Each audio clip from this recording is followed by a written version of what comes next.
Bonjour les amis, bienvenue sur C17 en direct depuis l'agglomération de La Rochelle, cette agglomération qu'on aime bien quand elle fait la part belle à la nature et au monde agricole. C'est vrai que les campagnes ont été dévorées par les villes, les agglomérations. Ici, des espaces ont été préservés dans les communes pour permettre à des jeunes de venir développer une activité agricole, garder le contact avec la nature. C'est le cas ici sur les terres de Périgny où, souvenez-vous, on était venu il y a un an voir 3 jeunes s'installer, 2 jeunes agricultrices, l'une s'occupait de chevaux, l'autre s'occupait de maraîchage, et puis un jeune qui faisait du miel. Un an après, que s'est-il passé? Tout l'espace a prospéré, un bâtiment est en train de surgir, des enfants viennent régulièrement et des familles visiter la façon dont la nouvelle agriculture demain, vivrière, de proximité, bio, est à disposition des villes. Petit tour du propriétaire avec Julien, l'homme des ruches à miel happy, on le retrouve. Et voilà Julien, on vous retrouve sur votre domaine. On vient de voir ce très très beau bâtiment là dont vous allez nous dire les secrets, parce qu'il est quand même à haute vertu environnementale, on va voir comment, mais surtout dans un contexte général bourré d'intelligence. C'est la volonté qu'avaient les agglomérations de réaccueillir des jeunes ici sur de l'activité agricole visible par les populations. Et vous êtes ici en bande avec Fanny, avec Marion, à plusieurs, chacun dans son art, et c'est un ensemble très cohérent. Alors d'abord le contexte général. Comme vous êtes apiculteur, il y a forcément des ruches, elles sont derrière nous et tout ça fait bon ménage avec tout le reste que vous allez nous décrire. Oui, tout à fait. Donc il y a une toute petite partie des ruches qui est là. L'idée, c'est de faire un circuit pédagogique. Ouais.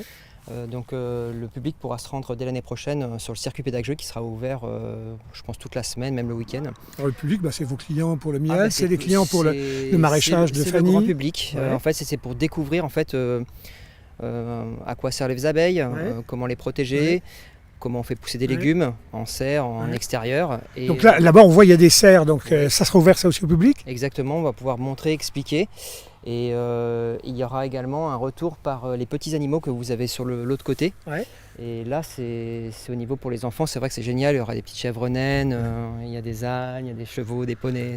Alors là, on le voit bien, Julien, il y a un manège, donc ça tourne autour, mais il y a de la réserve de terrain là-bas pour qu'ils puissent être aussi en liberté, parce que c'est pas tout de remettre des chevaux à la ville, il faut qu'ils soient en liberté.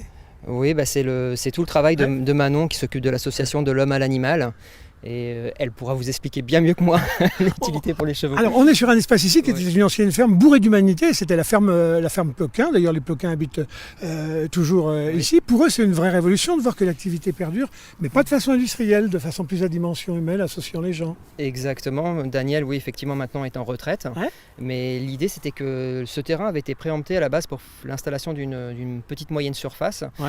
Et c'est deux jeunes Super U qui s'est installé à Saint-Rogacin, tout à fait.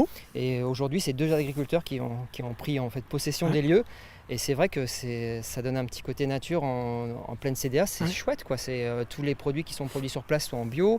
Je veux dire, on est sur des dimensions qui sont vraiment sur de l'avenir quoi. Voilà. En un an, Julien, vous avez vu sur plein de marchés ici, sur La Rochelle, autour de La Rochelle. Donc vous êtes connu comme l'homme des marchés, vous vendez directement votre production, c'est tout l'intérêt de vos productions.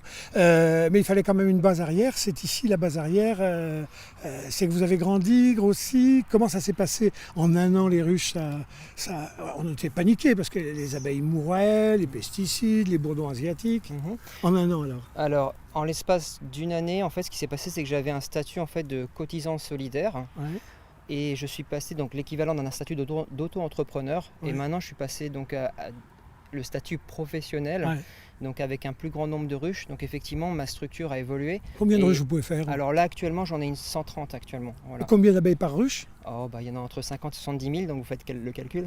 Dites donc, vous êtes tuteur d'un paquet de petites abeilles. Voilà, je les bichonne. Bon, cette année, ça a été comment? Alors cette année, c'est pas terrible. Il y a de la mortalité? Il y a pas de mortalité. Alors, c'est pas une question de mortalité, c'est plutôt la question de météo. Voilà, on n'a pas eu un super bel été, comme vous avez pu le constater. Donc en fait, ce que j'ai fait, c'est qu'au lieu de faire 2 récoltes, j'en ai fait qu'une seule. Voilà, comme ça, je laisse des réserves pour mes petites abeilles. Le miel, du coup, il est vraiment beau là, vous avez pu apercevoir. Donc c'est vraiment... ça dépend des années. En fait, vous voyez, 2020, ça a été une année où j'ai vraiment fait une belle production. Cette année, c'est un peu moins bon. En fait, on est vraiment tributaire de la météo. Vous êtes tellement content de la qualité cette année que vous allez le faire voir par le laboratoire qui permet de dire c'est quoi tous les petits pigments à l'intérieur. Exactement, en fait, ma curiosité va au-delà de simplement de produire et de vendre. Du coup, j'ai envie de savoir exactement ce que les abeilles butinent et on a vraiment plein de nectars différents en milieu plutôt urbanisé. Donc c'est ça l'intérêt en fait de faire des analyses, c'est de chercher en fait quel nectar, quel pollen se retrouve dans tel ou tel miel. Julien, on disait que les abeilles, c'était des animaux dans la nature, c'est bien dans la nature, mais finalement ça marchait pas mal en ville. Et il y a même des gens qui racontent que le meilleur miel de France, c'est le miel de Paris, des toits de Paris. Vous me disiez quand même les villes, on s'aperçoit que c'est un peu hostile. Les bourdons pour chat jusque dans les villes des abeilles? Alors, c'est pas les bourdons à Denis, les frelons, les frelons asiatiques. On fera une interro après. Ouais. Et non, mais en fait, on a des avantages et des inconvénients, un peu comme partout finalement. Effectivement, on a des pressions frelons asiatiques qui sont assez importantes sur notre secteur. Cette année, c'est un peu moins important que les autres années quand même. Vous voyez, la météo, elle est liée. Après, effectivement, on ne peut pas dire que le meilleur miel soit vraiment sur les toits de Paris, parce qu'en fait, c'était une question de production. C'est-à-dire qu'en fait, des ruches en sédentaire, avec le fait qu'on ait des parcs qui soient très arborés, on a beaucoup de fleurs différentes, on arrive à faire des quantités de miel importantes. Voilà, c'est ça en fait. C'est pas une question au niveau vraiment de qualité, c'est plutôt au niveau de quantité. À La Rochelle, vous, votre point haut, c'est la médiathèque. Il y en a plein sur les toits de la médiathèque. Oui, j'en ai. Alors, il va être comment? Il va être bon? Il va être... Eh bien, écoutez, là, je suis là à l'extraction. Donc sur celles que j'ai plutôt sur le nord, là, que j'ai commencé à extraire, on est plutôt sur un nectar assez foncé, donc c'est pour ça que je vais vous envoyer un échantillon d'analyse. Bon, vous nous dire, on viendra filmer. Je pense qu'on repasse devant le bâtiment, mais en même temps, on va regarder quelques belles images. Vous avez plein de copains autour qui viennent participer, apporter leur patte créative, j'allais dire. Puis vous avez un ferronnier d'art qui vous fait des trucs. Et quand on entre chez vous, alors on va se rendre à pied. Quand on rentre chez vous, Julien, il y a un beau portail avec des œuvres d'art, sculptures en ferraille, d'un cheval, etc. Venez, on avance en même temps.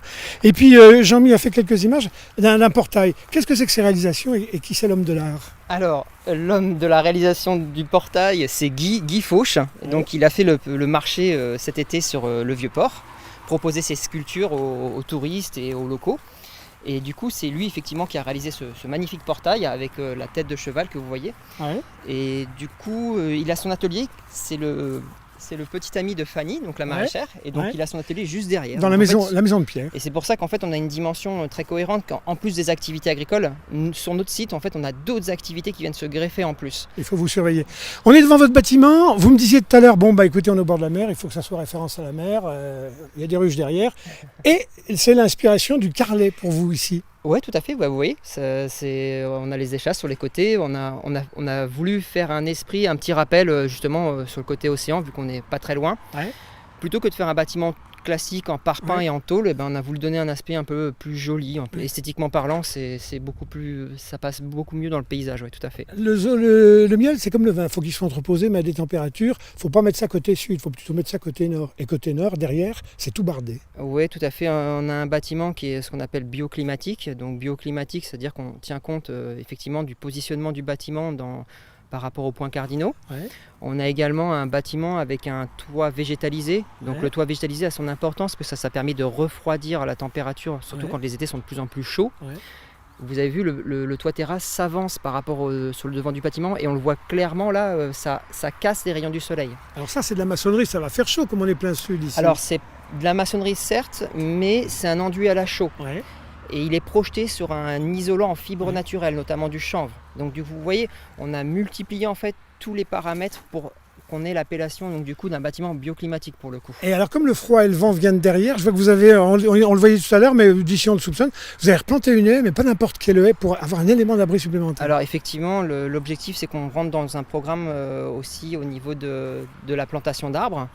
Et effectivement, on a planté, moi cet hiver, j'ai planté 200 arbres, et c'est une haie champêtre. Donc ça veut dire que des essences d'ici. Exactement, ce sont que des essences locales. Donc vous allez avoir un peu tout, du chêne vert, du cornouiller sanguin, du troène, de la mélanchier, du fusain d'Europe.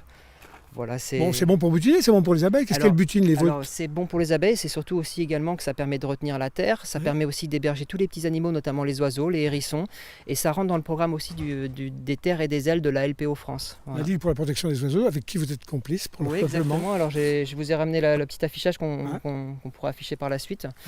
Et donc oui, effectivement, moi j'ai signé ce partenariat avec la LPO. Fanny, ma collègue maraîchère, a également rejoint ce programme. Donc c'est un chouette programme qui vise justement à réimplanter des haies, installer des endroits, des petites zones d'eau en fait pour que les oiseaux viennent se baigner, pour que... Vous êtes un gars concret, vous parlez, mais derrière, il y a toujours les gestes et les actes. Ah bah il faut, ouais. C'est pas que de l'incantation. On n'est pas sur du greenwashing, effectivement, là on fait des choses. Bon Julien, on y passerait des heures. Voilà, Jean-Michel nous a récupérés, parce que ça aurait été dommage de se séparer les amis, sans voir une abeille et puis sans voir un pot de miel. Ça, c'est le premier jus de cette année, ça, 2021. Alors c'est le deuxième effectivement, mais en fait vous voyez donc avec les rayons du soleil, on a vraiment quelque chose. La caméra derrière vous, je sais pas si Jean-Mi voit la transparence avec l'étiquette. Plutôt dans l'autre côté parce que là on est... Voilà. Oui.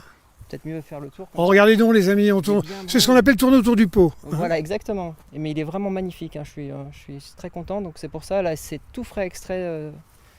On verra aux analyses, je pourrais vous redire exactement les nectars qui ont été butinés cette année. Super, merci. Ouais. Bon, bah écoutez, c'est magnifique. On vous retrouve sur les marchés. Combien vous faites de marchés? J'en fais juste un seul. Je fais le marché central de La Rochelle, en face la crêperie Mamie Bigoud, donc rue de la Forme. Et là, tous les amateurs de bon miel, ils pourront venir me poser les questions parce que là, en plus, on est labellisé en bio. Donc, on a un label bio. On est sur un miel local. Et vraiment, c'est fait avec beaucoup d'amour et de passion. Et si Julien, ça ne vous suffit pas, la société s'appelle Mielapi. Elle est ici dans ce que j'appellerais les consortiums modernes, mais ceux qui nous font plaisir, ils sont à dimension humaine, avec nos amis qui s'appellent le domaine de Maya, la ferme de Maya. Les terres de Maya. Les terres de Maya, voilà, c'est comme ça que s'appelle le domaine ici, à Périgny. Elle a sa boutique juste là, elle vend les légumes chaque semaine, mardi, jeudi et samedi matin. À côté du bâtiment de bois, dont je rappelle que le bois, il vient d'où? Alors on est sur de l'ossature qui vient du Limousin, et on a du bardage extérieur qui vient des Vosges. Voilà. Parfait, il n'a pas pris des bateaux pour traverser depuis l'Afrique, l'océan jusqu'à nous. Et tous les artisans qui ont travaillé ici sont des artisans locaux. Le bâtiment a été monté sur place, donc c'est Monsieur Aubry qui est installé à Saint-Jean-d'Angély. Très bien, qui a fait tout ce beau bâtiment. Donc, voilà. Il est intarissable. Bon les amis, il s'appelle Julien, mais bon vous le connaissez. Si vous ne le connaissez pas, vous serez connaissance très rapidement. Et puis on finira de refaire la tournée comme ça de tous ceux qu'on avait vus il y a un an pour voir comment leur installation a prospéré. Est-ce que c'était de la théorie? Est-ce que non, c'est très entré dans la pratique? Mon petit doigt me dit que c'est très entré dans la pratique, avec en plus un cœur gros comme ça sur chacune de ces exploitations. Bravo la nouvelle génération, et puis courage Julien, et puis courage les filles qui sont dans les serres en ce moment et occupées aux chevaux. A très bientôt les amis sur C17. Merci C17. À voir. Ciao. Toujours en direct.